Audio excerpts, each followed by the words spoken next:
Hello everyone, स्वागत है आप सभी का आपके channel be have bright education पे।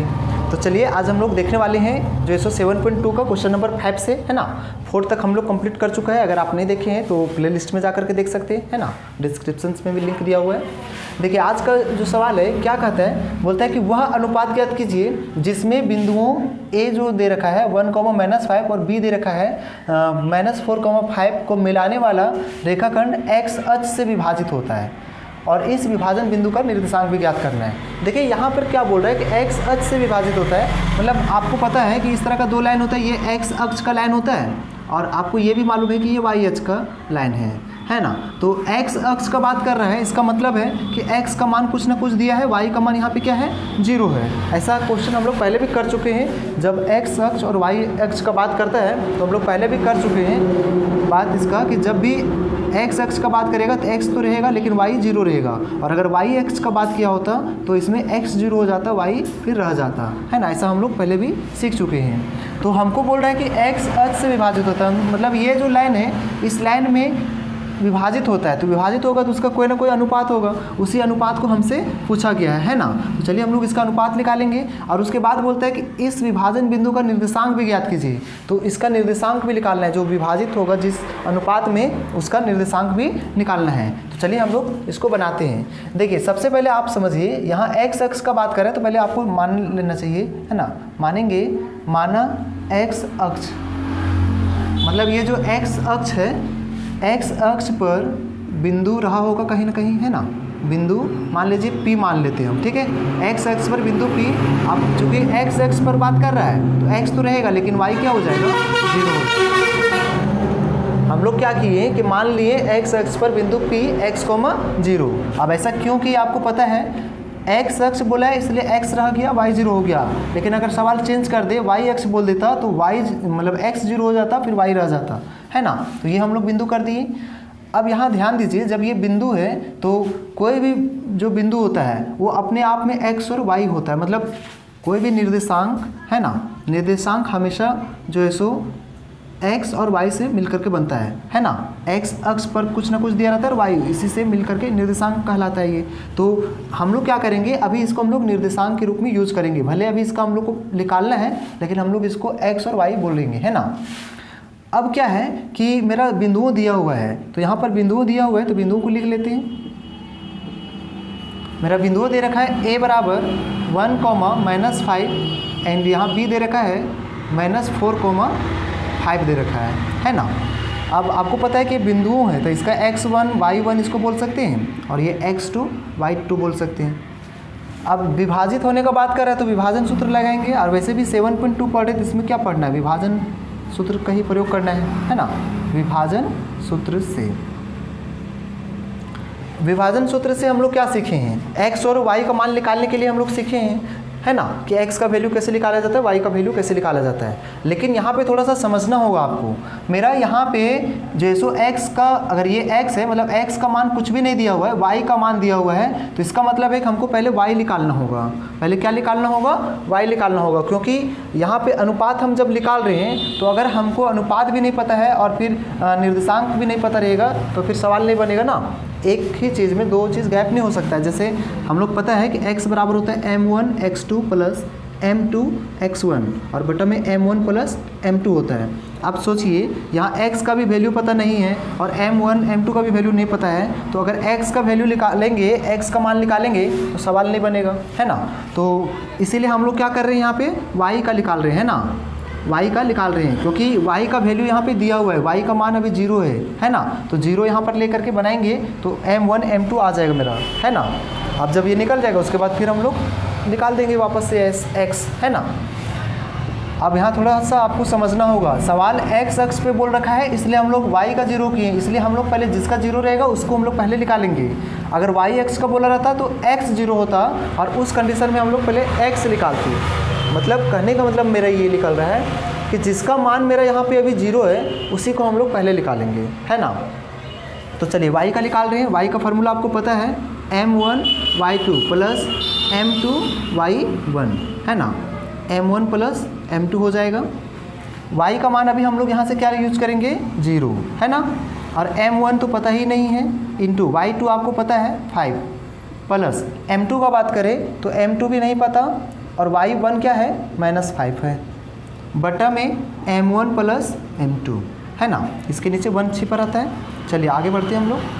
0/1 बराबर यहाँ से मल्टीप्लाई करेंगे तो 5m1 हो जाएगा माइनस प्लस माइनस 5m2 हो जाएगा है ना, और इधर से m1 प्लस m2। अब आपको पता है कि जब भी बराबर आ जाता है तो हम लोग क्रॉस मल्टीप्लाई करते हैं, तो इसको हमको 1 से मल्टीप्लाई करना होगा और इसको इससे करना होगा। तो चलिए हम लोग पहले इसको इससे करते हैं। तो इसको जब इससे करेंगे तो 1 से करें तो कोई फ़र्क नहीं पड़ेगा, इतना ही रह जाएगा है ना 5m2। लेकिन 0 से इसको जब मल्टीप्लाई करेंगे तो ये क्या आ जाएगा 0 आ जाएगा, है कि नहीं। अब क्या करना है कि 5m1 बराबर में ये करके इसको माइनस में है उसको उधर भेज दीजिए, तो 5m2 प्लस में आ जाएगा। अब हम लोग को चूँकि अनुपात निकालना है तो m1 अनुपात m2, तो क्या हो जाएगा 5, अरे गुणा में था तो आगे में आ गया, कटेगा 1 और 1 बार में। इसका मतलब हम लोग कह सकते हैं है ना कि m1 अनुपात m2 जो है वो 1 अनुपात 1 आ गया। अभी हम लोग क्या किए, इसका अनुपात निकाल दिए। जैसे ही अब अनुपात निकालें तो अब हम लोग को जो है सो x का वैल्यू निकाल सकते हैं है ना। तो चलिए अब हम लोग x का वैल्यू यहाँ से निकालते हैं।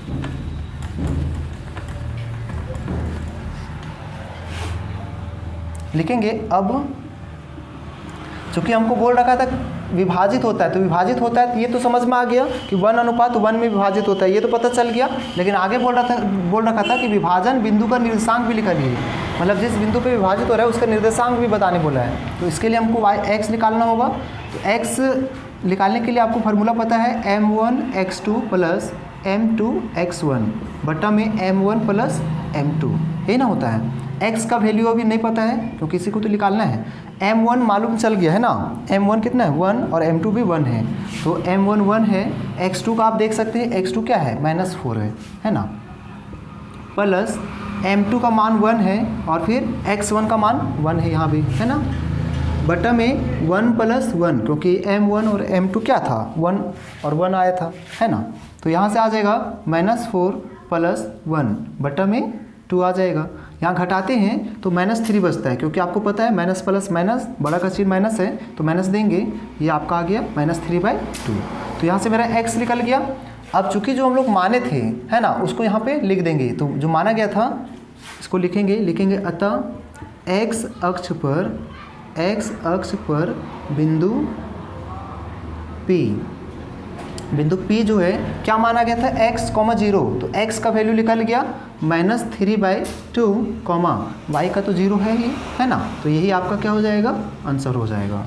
तो देखिए बहुत ही सवाल आसान था है ना। देखिए इस तरह का सवाल एग्जाम्पल में भी दिया हुआ है, आप इसको बनाने के बाद एग्जाम्पल जरूर बनाएं है ना, और अगर दिक्कत होता है तो कमेंट बॉक्स में पूछ सकते हैं। तो चलिए नेक्स्ट क्वेश्चन की ओर बढ़ते हैं हम लोग। सवाल नंबर 6 देखते हैं हम लोग। देखिए क्या कहता है कि यदि बिंदु 1, 2, 4, y, x, 6 इस तरह से दे रखा है 3, 5 इसी क्रम में लेने पर है ना एक समांतर चतुर्भुज के शीर्ष हो। किस तरह का चतुर्भुज है ये, समांतर चतुर्भुज का शीर्ष है। तो फिर हमसे पूछा है x और y का मान ज्ञात कीजिए है ना। तो समांतर चतुर्भुज का शीर्ष ये बता रखा है, चलिए इसको समांतर चतुर्भुज बना देते हैं इस तरह से।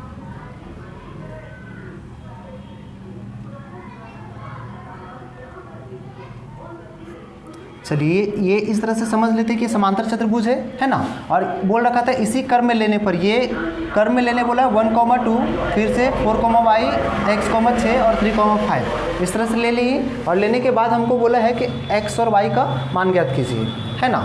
तो देखिए इस सवाल को क्या करना होगा बनाने के लिए, सबसे पहले हम लोग क्या करेंगे विकर्ण को खींचेंगे, AC विकर्ण को खींचते हैं है ना, AC खींचते हैं और इसका मध्य बिंदु निकालते हैं ठीक है। और उसके बाद इधर से BD भी खींच देंगे विकर्ण है ना, और इसका भी मध्य बिंदु निकालेंगे है ना। तो चलिए हम लोग पहले विकर्ण खींचते हैं। तो यहाँ लिखेंगे कि जैसो चतुर्भुज ABCD में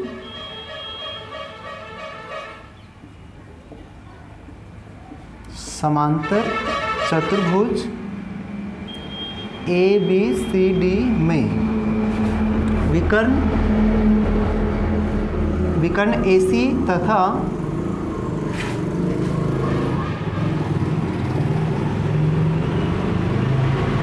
BD को मिलाया, मतलब विकर्ण को मिला दिया है ना। AC विकर्ण को और BD विकर्ण को मिला दिया, ठीक है। अब हम लोग क्या करेंगे कि जैसे ही मिलाएं तो हम लोग जैसे A और C देख रहे हैं तो A और C का ये मध्य बिंदु निकाल सकते हैं, है ना। तो चलिए हम लोग क्या करेंगे, AC का मध्य बिंदु निकालेंगे, लिखेंगे मध्य बिंदु परमेय से, मध्य बिंदु परमेय से। मध्य बिंदु के लिए निकालने के लिए आपको बताए हैं कि जब भी कोई इस तरह लाइन रहता है और इसका 2 निर्देशांक पता है और इसका मध्य वाला निकालना है तो मध्य बिंदु के लिए हम लोग फार्मूला पढ़ चुके हैं, है ना। तो उसके लिए सबसे पहले जैसे हम लोग A और C लिख लेते हैं, है ना। A का मान अभी है 1,2 और C का मान कौन सा है, x,6 है ना। इसको x1 बोलेंगे, इसको y1 बोलेंगे, इसको x2 बोलेंगे और ये होगा y2 होगा, है कि नहीं। अब हम लोग मध्य बिंदु परमेय से अगर निकाल रहे हैं, मान लीजिए इस बिंदु का मान जो इसे नाम P दे दिए, ठीक है। तो अगर हमको P निकालना है तो P निकालने के लिए आपको पता है फार्मूला x1 + x2 बटा 2 कॉमा y1 + y2 बटा 2, है ना। दोनों को एक साथ निकाल सकते हैं। तो यहाँ से क्या आ जाएगा, आप देखिए x1 1 दिख रहा है प्लस x2 x दिख रहा है बटा 2 कॉमा y1 + y2, तो y1 आप देख लीजिए y1 2 है प्लस y2 आपका 6 है बटा 2, है ना। इस तरह से आ गया। या हम लोग यहाँ करके लिखें तो आपको पता है P1 + x बटा 2 कॉमा 6 और 2 क्या हो जाएगा 8 बटा 2 यहाँ से कटेगा 4 बार में, है कि नहीं। तो इसका मतलब है एक लाइन और अगर बढ़ा दे तो हो जाएगा P1 + x बटा 2, है ना, 1 + x बटा 2 कॉमा 4, ये आ गया। मतलब AC का मध्य बिंदु निकल गया, है ना। अब हम लोग क्या करते हैं, BD निकालते हैं। जिस तरह से AC निकाले उसी तरह से BD का मध्य बिंदु निकालते हैं, है ना। तो B को लिख लीजिए आप पहले। B आपका क्या है, जैसे देख रहे हैं आप, है ना, 4, y और D क्या है, तो D दे रखा है 3, 5। आपको पता है ये x1 ये y1 है, x2 है ये y2 है कि नहीं, इस तरह से। तो चलिए इसलिए हम लोग BD का जो सो मध्य बिंदु निकालेंगे, है ना। BD का जो सो मध्य बिंदु, चूँकि इसका भी मध्य बिंदु को P ही मान लिए हैं, है ना। तो चलिए इसका भी P निकाल लेते हैं। तो x1 + x2 फार्मूला एक बार लिख चुके हैं तो बार बार लिखने का जरूरत नहीं है, डायरेक्ट आप बैठा सकते हैं। x1 + x2, x1 आप देख रहे हैं 3 प्लस x1 + x2, है ना, x1 y1 x2 y2, तो x1 + x2 होता है तो 4 प्लस क्या हो जाएगा 4 + 3 बटा 2 कॉमा y + 5 बटा में 2, है ना। x1 x2 + y1 y2 कर दिए, है ना, इस तरह से। अब यहाँ से हम लोग आगे बढ़ेंगे तो क्या हो जाएगा P 4 और 3 7 बटा 2 आ जाएगा और इधर से आ जाएगा y + 5 बटा 2, ये आ गया। अब यहाँ पर हम लोग जब देख रहे हैं तो ये AC का जो मध्य बिंदु है P मेरा आया है इतना और इधर से ये आ रहा है जो है सो P आ रहा है इधर से ये, है ना। तो दोनों कंडीशन में P मेरा निकल गया। तो यहाँ चूँकि इधर से अगर हम इसको P बोल रखें, इधर से इसको P बोल रखें, तो दोनों कंडीशन में P तो बराबर है ना, P तो क्या है बराबर है। तो अब हम लोग क्या करेंगे, P को बराबर कर देंगे, है ना। तो बराबर कैसे करेंगे, देखिए आपको पता है कि ये शुरू वाला x होता है, ये y होता है, और इसका भी शुरू वाला ये x है और ये y है। तो हम लोग बराबर कैसे करेंगे, तो इसका x वाला और इसका x वाला एक साथ बराबर करेंगे, है ना। तो अगर हम शुरू वाला में देखें, AC वाला में जो मेरा x है वो है आपका 1 + x बटा 2, यही ना है। और इसका x का बात करें तो इसका x क्या है, इसका x है 7/2, तो ये बराबर हो जाएगा, है कि नहीं। तो चलिए इसको पहले बराबर कर लेते हैं। तो इसको इससे मल्टीप्लाई करेंगे तो 2 से मल्टीप्लाई करेंगे, दोनों को मल्टीप्लाई करना होगा तो 2 + 2x हो जाएगा और इधर से 7 दूनी 14 हो जाएगा, है ना। 2x को बाहर करते हैं तो 14, ये माइनस में 2 आ जाएगा। 2x बराबर कितना आ गया 12, है ना। काटेंगे 6, x बराबर कितना निकल के आ गया 6 निकल के आ गया। इसी तरह से इसका y वाला इसके y के साथ बराबर करेंगे। तो हम लोग पहले इसका y लिख लेते हैं, y + 5 बटा 2, और ये तो हो गया इसका y और इसका y क्या है 4, तो इसको बराबर करते हैं, 4 के नीचे 1 दे देते हैं, है ना। तो हो जाएगा, इसको 1 से करेंगे मल्टीप्लाई तो सेम ऐसे ही रह जाएगा और 4 दूनी 8 हो जाएगा। तो y बराबर 8, ये माइनस में 5 आ जाएगा, तो आपका क्या निकल के आ जाएगा y बराबर 3। तो यहाँ से हम लोग देख लिए x का मान कितना आ गया 6 आ गया और y का मान 3 आ गया, और यही हमसे पूछा भी गया था कि x और y ज्ञात कीजिए। तो इस तरह से हम लोग x और y निकाल लिए, है ना। तो इस तरह से बनाना है इसको। तो चलिए नेक्स्ट सवाल को हम लोग देख लेते हैं, है ना। आपको ये समझ में आया होगा। 7 नंबर सवाल ये रहा आपके सामने, है ना। देखिए क्या बोलता है कि बिंदु ए का निर्देशांक ज्ञात कीजिए जहाँ ए बी एक वृत्त का व्यास है। देखिए इस तरह से बना हुआ है, ए बी जो है वो वृत्त का क्या है, व्यास होता है, और व्यास दिया हुआ है, बल्कि बोल रखा है केंद्र जो है इसका 2, -3 और बी का निर्देशांक दे रखा है 1, 4। तो हमको ए का निर्देशांक पूछा है, मतलब इसका निर्देशांक पूछा है, मतलब ए का जो है सो x1 और y1 हमसे पूछ रखा है।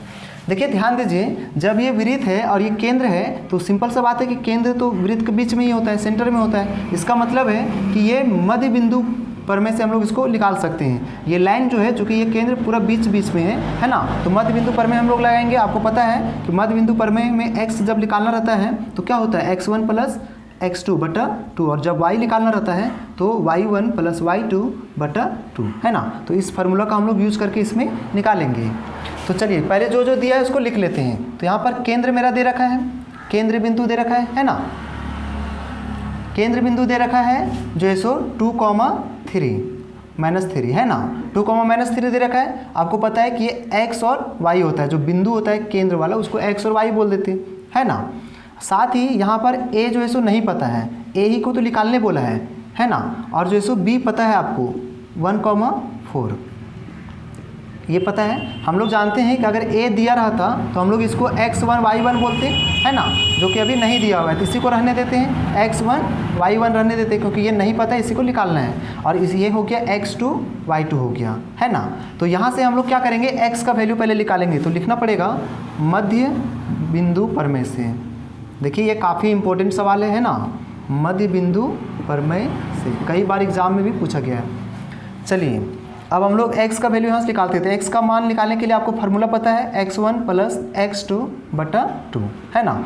x का वैल्यू यहाँ से हम लोग क्या यूज़ करेंगे, 2 यूज़ करेंगे इसके जगह पे, और x1 तो पता ही नहीं है ना, छोड़ देंगे, प्लस x2 का मान पता है 1/2, इसके नीचे 1 छिपा हुआ है ना।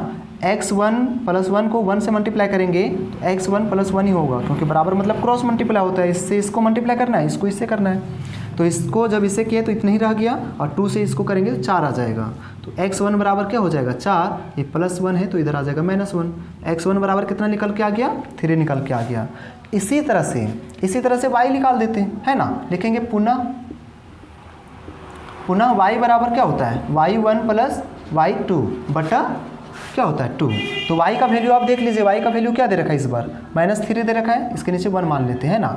y1 आप देख लीजिए, पता ही नहीं है y1, छोड़ देते हैं, प्लस y2 का वैल्यू पता है 4/2।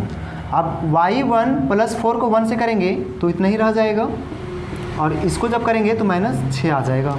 अब y1 बराबर क्या हो जाएगा, -6, ये प्लस में है तो इधर आएगा, माइनस में आ जाएगा फिर। तो y1 बराबर क्या निकल के आ गया, माइनस प्लस, बड़ा का चिन्ह माइनस है तो माइनस रहेगा, है ना, 10 हो जाएगा।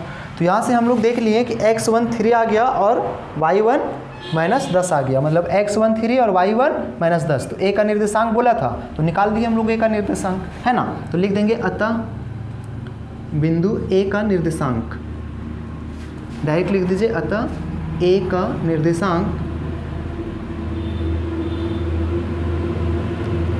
a का निर्देशांक कितना आ गया, x1 आ गया 3, -10। यही आपका क्या हो जाएगा, आंसर हो जाएगा, है ना। तो आपको समझ में आया होगा, है ना। तो चलिए हम लोग बढ़ते हैं नेक्स्ट क्वेश्चन की ओर, देखते हैं अगला सवाल क्या कहता है। चलिए सवाल नंबर 8 हम लोग देखते हैं, है ना। देखिए सवाल नंबर 8 क्या कह रहा है, बोलता है कि यदि a और b क्रमशः -2 और फिर 2, -4 दे रखा है तो बिंदु P के निर्देशांक ज्ञात कीजिए ताकि AP जो है वो 3/7 AB हो और P रेखाखंड AB पर स्थित है। ध्यान दीजिएगा, जिस तरह से सवाल बोल रखा है बस उस तरह से हम लोग को करते जाना है। हमको बोल रखा है कि एक रेखाखंड AB है इस तरह से, है ना। तो चलिए हम लोग एक रेखाखंड बना लिए A और B, है ना। और यहाँ A और B का जो है सो मेरा निर्देशांक भी दिया हुआ है। A का दे रखा है -2, -2, है ना, और साथ ही B का दे रखा है 2, -4। ये हम लोग सवाल से AB कर दिए, एक रेखाखंड खींच दिए। अब बोल रखा था कि P जो है वो रेखाखंड AB पर स्थित है, तो मतलब इस AB पर जो है सो एक P कहीं ना कहीं स्थित है, ठीक है। अभी हम लोग को पता नहीं कि P कहाँ पे है ना। चलिए अभी हम लोग ऐसा सोच रहे हैं कि P यहाँ पे है, मतलब अभी एक्यूरेट पता नहीं है ना, P पे स्थित है। तो हमको बोल रखा है कि जो है सो इसी P का निर्देशांक निकालना है ना। ये इस रेखाखंड में P कहाँ पे होगा इसका निर्देशांक बताना है, P का निर्देशांक निकालना है हम लोग को, है ना। तो हम लोग कैसे बनाएंगे इसको, देखिए पहले सवाल को समझिए ध्यान से। मेरा बिंदुओं दे रखा है A और B दे रखा था, तो चलिए हम लोग पहले यहाँ से A लिख लेते हैं, -2 कॉमा क्या था -2, है ना। और साथ ही B आपका दे रखा है 2 -4, तो इसको हम लोग x1 और ये y1, ये x2 और ये y2 हो गया, है ना। साथ ही यहाँ पे हिंट्स क्या दिया हुआ है, AP बराबर दे रखा है 3/7 AB, कहीं ना दिया हुआ है। तो हम लोग क्या करते हैं यहाँ पे कि AB जो गुना में इसके साथ भागा में ले आते हैं, है ना। AP को जो है सो ये AP लिख दिए और ये गुना में था AB, इसके साथ भागा में ले आए, है ना, इस तरह से। तो AP क्या समझ में आ गया, AP समझ में आ गया कि 3 है, AP क्या है 3 और जो नीचे है 7, है ना, ये समझ में आ गया। तो यहाँ से आप देखिए, ध्यान दीजिए, मेरा यहाँ से देखिए इस लाइन को देखिए तो आपको पता चलेगा AB क्या हो जाएगा 7, मतलब यहाँ से यहाँ तक का अगर बात करें तो ये लाइन क्या हो जाएगा 7 हो जाएगा, है कि नहीं। और AP बोल रखा है 3, मतलब A और P कितना बोल रखा है 3 बोल रखा है ना। तो आप खुद सोचिए कि अगर ये पूरा यहाँ से यहाँ तक लाइन मेरा 7 है और 7 का इतना मेरा इधर 3 है, तो इधर क्या होगा 4 ही होगा ना, तभी तो 4 और 3 मिल करके पूरा 7 बनाएगा, है ना। तो यहाँ से ये समझ में आ गया कि B और P कितना है 4 है ना। तो BP निकाल सकते हैं हम लोग यहाँ से, या करके आप लिख सकते हैं AP, है ना, AP। अब देखिए यहाँ पे BP निकालना है हमको, है ना। अगर AP मेरा पता है, BP निकालना है, तो BP निकालने के लिए हम लोग क्या करेंगे, AP तो मान दिया लिख दिए, लेकिन BP निकालने के लिए क्या करेंगे, ये पूरा में, पूरा का नाम क्या है AB पूरा था, पूरा में इसको घटा देंगे, मतलब पूरा 7 दे रखा था, 7 में अगर 3 घटाते तो ये बचेगा, है ना। तो वही करेंगे हम लोग, 7 में से 3 घटा लेंगे, तो क्या निकल के आ जाएगा, AP बट्टा BP बराबर निकल के आ जाएगा 3/4 निकल के आ जाएगा। इसका मतलब हुआ ये 3 और 4 के अनुपात में होगा, मतलब ये बिंदु कहाँ पे होगा 3:4 में होगा, है ना। तो हम लोग या करके लिख सकते हैं, है ना, M1 अनुपात M2 बराबर यही आपका क्या कहलाएगा, अनुपात कहलाएगा, है ना, 3:4। तो जब मेरा यहाँ अनुपात पता है ना, और जो सो पहले से ही A और B का निर्देशांक दिया हुआ है, तो हम लोग निकाल सकते हैं P का निर्देशांक। तो चलिए निकालते हैं अब यहाँ, है ना। लिखेंगे विभाजन सूत्र से, अब विभाजन सूत्र से हम लोग डायरेक्ट x का वैल्यू निकालेंगे। x बराबर आपको पता है m1 x2 plus m2 x1, है ना, बटा में m1 प्लस m2। चलिए मान बैठाइए आराम से, है ना। m1 का मान पता है आपको 3 इंटू x2 का मान पता है 2, प्लस में m2 का मान फिर से आपको पता है 4 और x1 का मान पता है -2, है ना, ये आ गया, बटा में m1 प्लस m2 यानी कि 3 + 4। तो ये क्या हो जाएगा 6 प्लस माइनस 4 दूनी 8, है ना, बटा में 7। तो यहाँ पर देखिए ये छोटा है ये बड़ा है, बड़ा का चिन्ह माइनस है तो माइनस रहेगा, प्लस माइनस, तो 8 में से 6 घटा दीजिए 2/7, है ना। तो -2/7 आ गया x का वैल्यू। चलिए पुनः हम लोग क्या करेंगे, y का वैल्यू निकालेंगे। तो y बराबर भी फार्मूला पता है आपको, m1 जो सो y2 प्लस m2 y1 बटा में m1 प्लस m2, है ना। इस पर बैठा दीजिए। m1 का वैल्यू पता है 3, है ना, यहाँ पे हम लोग को पता है। y2 आप देख लीजिए -4 दे रखा है, तो -4 लिख दिए, प्लस m2 का मान कितना था, m2 का मान 4 था और y1 का मान -2 है ना, तो -2 लिख दिए, बटा में 3 प्लस क्या हो जाएगा 4, क्योंकि m1 और m2 4 है। तो यहाँ से आगे बढ़ेंगे तो 4 तिहाई कितना हो जाएगा 12, -12 प्लस माइनस 4 दूनी 8 बटा में 7, ये आ जाएगा कितना माइनस प्लस, तो 12 8 20, लेकिन चिन्ह माइनस का ही रहेगा क्योंकि बड़ा का चिन्ह माइनस में है ना, तो आ गया -20/7। तो यहाँ से हम लोग को ये समझ में आ गया कि ये जो बिंदु P है इसका x और y, चूँकि ये x और y निकाल लेंगे जिसका निर्देशांक निकल जाएगा, तो इसका मतलब है कि P का निर्देशांक यहाँ से निकल गया। लिखेंगे अतः बिंदु P का निर्देशांक